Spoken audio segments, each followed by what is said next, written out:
will be talking on BSF powers and its jurisdiction, which have been in news for some time. We will deal with various questions such as why was the BSF being set up? What are the powers which the BSF enjoys, and what was the revision which was been made, and why the states are opposing it? For our video today, we have Major General Harsh Kakkar, who superannuated from Indian military in March 2015. He has operated in almost every region of the country and abroad. He has earlier headed the Department of Strategic Studies at College of Defence Management, and now he writes on strategic issues with his vast experience of 3 decades in the Indian Army. Well, welcome, sir. Thank you so much for accepting our invitation. So, sir, why do you think do we have the BSF, and what are the functions of the BSF, and why do you think they are called the first line of defense? See, the Border Security Force was raised after the 65 war, and the monument which depicts it says that a contingent of the CRPF halted the Pak army in Gujarat, and basically that was the trigger for raising BSF. Initially raised with about 20 battalions, today it has about 200.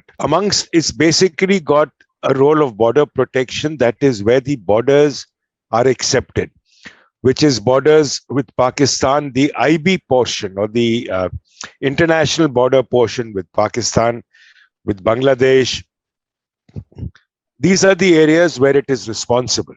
As far as Nepal and Bhutan is concerned, you have the Special Security Bureau, which is a different force. The line of control, the line of actual control has the army. There are BSF battalions deployed, but then they operate under the operational control of the army. So along with security, it's got basically 3 other roles which have been demarcated to them by the MHA. That is providing a sense of security among the people who live there, preventing trans-border crimes and unauthorized entry or exit, and finally preventing smuggling or any other illegal activities. These are the 3 roles that the BSF has in its charter, and it's supposed to perform them. BSF Director General Pankaj Kumar Singh, he made a very interesting statement today, and when he was being asked about the extension of the force jurisdiction in the border states. So why do you think so he has made such a statement? See, in border regions as far as Assam and West Bengal are concerned, it is evident that there has been migration from Bangladesh into these regions. Now, with migration, people have initially settled in the districts or in the border districts. Now, when there is an increased settlement in the border districts, there is a change in demography, which is evident that whenever there have been riots or untoward incidents, it has been, one community which has paid the cost. Plus, the incidents over the last few years, wherein members of the terrorist groups operating in Bangladesh have been arrested in Indian border districts. The NIA has conducted raids there and unearthed bomb-making factories in the border districts. There have been cases of, weapon-making factories also in these border districts. So what happens is, with such a large-scale migration and a change in demography in the border districts, unless there is a proper control maintained by a central agency, you're going to find that violence levels from here start escalating outwards. There is a desire to support movement of people. We've also got to understand that in some of the areas on the India-Bangladesh border, it will be amazing when you go there and see that the window opens into Bangladesh and the house door is in India.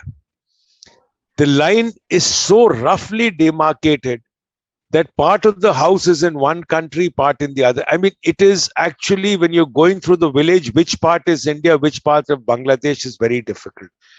So it becomes equally difficult to patrol and monitor the area. It's equally difficult to prevent movement of people from one side to the other. You've been able to do fencing, but with a large number of water obstacles and the rivulets that flow, it is very difficult to carry out fencing. You've also been reading regularly about cattle smuggling in the area. Then the fake, in fact, 2 days back, or was it yesterday or day before, the Bangladesh police reported that they found, I don't know how many millions or billions in fake Indian currency manufactured in Pakistan, in Bangladesh. So basically, if you have to take control of these border districts and you have to prevent a change, or you have to prevent increased criminal activity, you have to increase the sort of monitoring in the area. I'm not saying policing in the area. Policing in the area is a different ballgame. But the question is the ability to monitor, the ability to assist the local police forces, which are anyway stretched, which are anyway facing a lot of local pressures because they don't have the numbers, they don't have the weapons, they don't have the wherewithal. So you have to provide that sort of support. And when the NIA is operating there, basically trying to locate weapon and drug manufacturing and bomb making factories, so they also, it's evident that there is problems in these regions. So why do you think there is an apprehension on the part of the states to accept this extension? See, it depends on how you're looking at it in terms of the approach. Now, the question or the objections being raised are on political grounds, not on national security grounds. Has Assam raised a voice? Has Tripura raised a voice? After all, they also have a border with Bangladesh. Right. Right. Now, why are the voices coming out? It's on basically because of a political reason. Logically, the DG of the state and the DG of BSF come from the same cadre. The DIG of the state, and to a large extent, or the ADG in a state and the ADG in the BSF, they all come from the IPS cadre, largely from the IPS cadre. So therefore, it should be easy for coordination at the top level and thereby flowing down at the lower level to enable smooth functioning and coordination. The DG BSF has said it is not our job to police. It is not our job to file FIRs. But naturally, when it's national security involved, everyone has to work in cohesion. We cannot start taking national security and claiming that the center is imposing it because we're not in sync with the center. I think we need to grow into a larger mindset, look at the concerns of what is happening in these regions, understand that most of it starts from here and impacts the interior, and it is going to spread outwards into the rest. So therefore, unless you curb it at the initial stage, you're going to prevent it, you're going to get it to spread out. The intention is again not political. The intention is to enhance security. So unless we look at it from that perspective, we will, narrow our vision down and take it into a political realm, which is really being unrealistic. So at this point of time, we understand that national security has to trump over the politics that we have in our country, right, sir? Absolutely. And sir, there has been various concerns which have been stated by West Bengal and Punjab, as they have specifically said that they have expressed their apprehension. They said that it would encroach the power that the local police and the BSF has.